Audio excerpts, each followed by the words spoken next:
Disney Plus is one of the best apps that you can download for your TV. Well, in today's tech video, I'm going to show you 3 different ways of how you can install Disney Plus on your TCL Smart TV.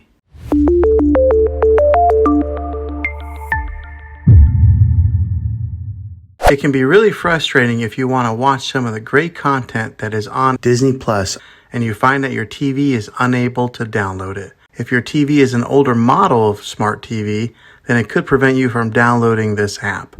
So the way that I'm going to show you how to install Disney Plus will be able to work on any model of TV on any year of TV. You just have to have an HDMI port on your TV to plug into. I recommend getting a Roku stick or an Amazon Fire Stick. Both of these media streaming players have the capability of download Disney Plus. You would then use a Roku or Fire Stick as your main streaming player, which bypasses the operating system on your TV. If you want to spend a little more and get a more robust device that gives you a few more options, then take a look at the Apple TV 4K. All these devices plug into the HDMI port on your TV, no matter how old it is, no matter what model it is. I've had great luck with all these streaming players, and I'll put links in the description down below of where you can get one of them. Well, hopefully this video was helpful for you. If it was, go ahead and click a thumbs up on it. Go ahead and subscribe to my channel. I make tech videos all the time, and I would love to have you back in the next one. Take care.